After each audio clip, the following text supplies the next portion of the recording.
सविचारा च एतयैव सविचारा निर्विचारा च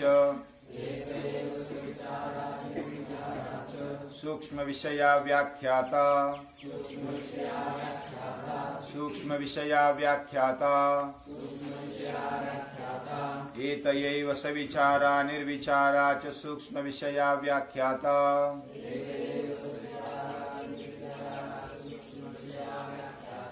स्मृति परिशुद्धौ स्वरूप शून्येवार्थ मात्र निर्भासा निर्वितर्का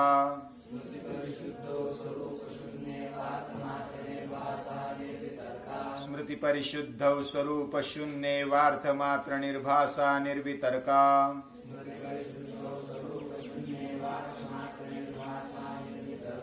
एतयैव सविचारा निर्विचारा च सूक्ष्म विषया व्याख्याता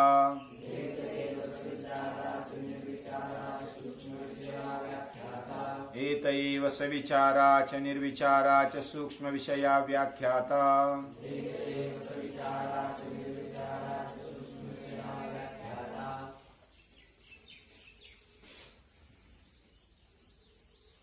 हर एक के पास विचार करने की शक्ति है।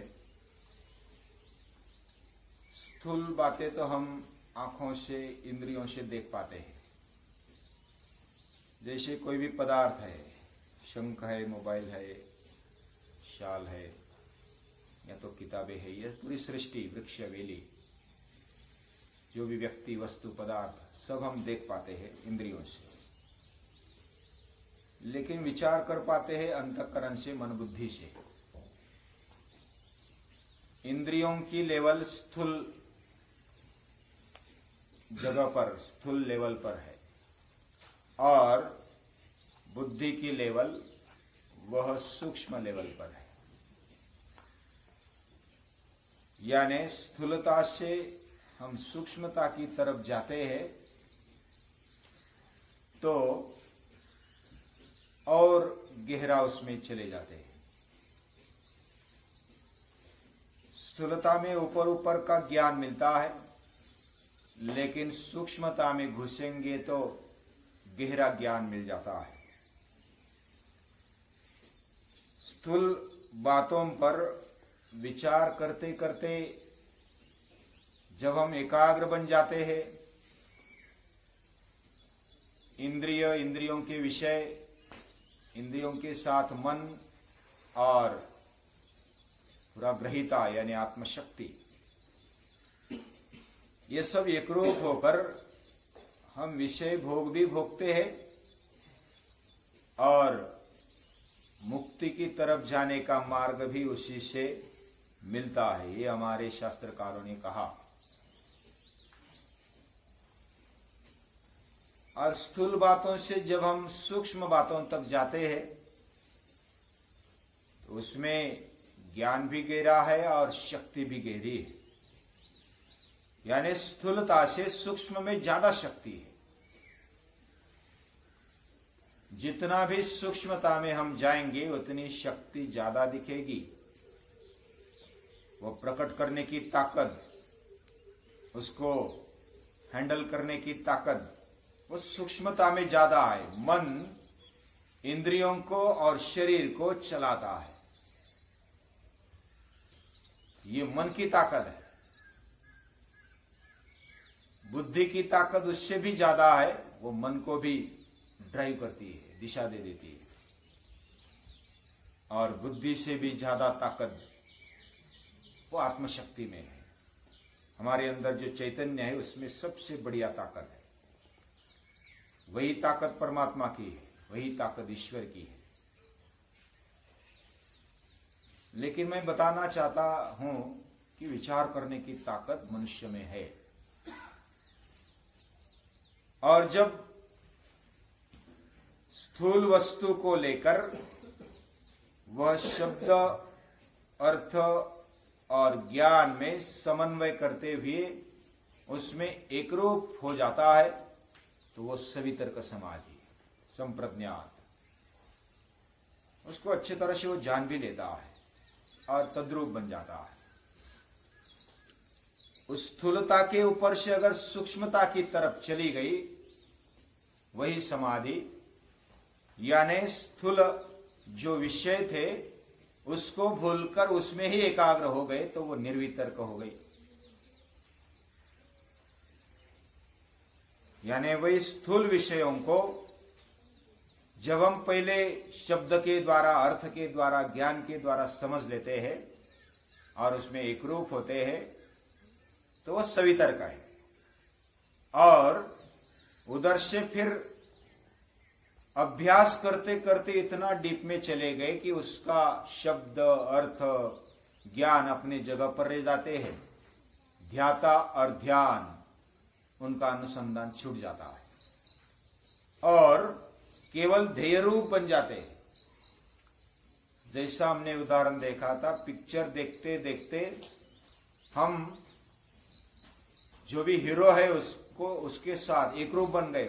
मैं ही हीरो हूं ऐसा लगने लगता है। एक उदाहरण है, ये उदाहरण के द्वारा हम समझ सकते हैं कि हम कैसे एक रूप बन जाते हैं। तटस्थता से देखते हैं फिर भी एक रूप बनते हैं, और हम हीरो भी बन जाते हैं। देखते देखते हीरो बन गए। वो किक मारता है तो मैं भी किक मारता हूं ऐसा लगता है। वो लड़ाई करता है तो मैं लड़ाई करता हूं। अगर कोई कहानी सुनते हैं तो हम कहानी के जो पात्र है, मूल हीरो है, नायक है, उसके साथ एक रूप बन जाते हैं। और यही सवितर्क समाधि है। जब एक रूप बन जाता है तो निर्वितर्क बन जाती है। वो शब्द, अर्थ, ज्ञान वो साइड में रह जाता है। हम वही है ऐसा लगता है। हम वही वस्तु है, पदार्थ है, या तो व्यक्ति है ऐसा लग जाता है। वो निर्वितर्क है। अब ये स्थूल जो भी पदार्थ है, वस्तु है, व्यक्ति, उसमें हम एक रूप हो गए तो सवितर्क और निर्वितर्क। और उससे अधिक जो सूक्ष्म है, जो विचारों में केवल मानसिक स्तर पर, बौद्धिक स्तर पर हम चले जाते हैं, तो वो सविचार समाधि हो जाती है। जैसा हमने सवितर्क निर्वितर्क समझा, उसी प्रकार ये समझना चाहिए। व्याख्याता यानी समझना चाहिए। एतयैव सविचाराच निर्विचाराच सूक्ष्म विषय व्याख्याता। सूक्ष्म विषय क्या है? स्थूल विषय के बावजूद, अलावा हमारे अंदर जो विचार चलते उसके बारे में बहुत सूक्ष्म हो गए। जैसे मोबाइल है, ये स्थूलता में दिखता है, ये आंखों से दिखता है, इंद्रियों से दिखता है, ये स्थूल विषय हो गया। अभी मैंने आंखें बंद कर ली और अंदर ही अंदर देखने लगा मोबाइल को, ये मानसिक या तो बौद्धिक रूप में मैं देखने लगा। ये विचारों के रूप में मैंने देखा, मैंने प्रत्यक्ष देखा। ये स्थूलता के साथ समन्वय। और मैंने विचारों से देखा तो ये सविचार हो गया। बहुत सीधा साधा है। अभी जब स्थूलता छूट गई, उसमें हम और सूक्ष्म जाएंगे तो मन बुद्धि के स्तर पर उसको देखने लगते हैं। समझो कि जो भी हमने मूर्ति सामने रखी, उसको एकाग्र होने के लिए कृष्ण की रखी या तो अन्य कोई देवता की रखी, तो उसमें एक रूप हो गए तो सामने मूर्ति है तब तक स्थूल है। जब मूर्ति रूप निकल गया, लेकिन मन से ही हम उसको देख पाते हैं, उसमें एक रूप हो पाते हैं, तो उस सूक्ष्मता में एक रूप होना, हमारे इंद्रिय उसमें एक रूप होना, इंद्रियों का विषय जो मूर्ति है उसमें इंद्रियों के साथ मन और इंद्रिय मन के साथ फिर आत्मशक्ति, ये सभी ग्रहिता, ग्रहण और ग्राह्य इसको बोलते हैं। ग्राह्य यानी विषय, ग्रहण यानी वह इंद्रिय और मन, और ग्रहिता यानी अंदर की आत्मशक्ति। ये तीनों एक रूप होकर सूक्ष्म विषय में वो खो गए हैं, तो उसको बोलते हैं सविचार समाधि। और जब उसमें शब्द, अर्थ, ज्ञान जब उसमें आता है, या तो स्थूलता में ग्रहिता, ग्रहण और ग्राह्य ये आता है, तब जो ध्याता है और ध्यान है, ध्याता यानी ग्रहण करने वाला, और ध्यान यानी जो ध्यान करने योग्य जो है, जो भी विषय हम मन में लाते उसको अभी साइड में कर दिया और ध्येय रूप बन गए।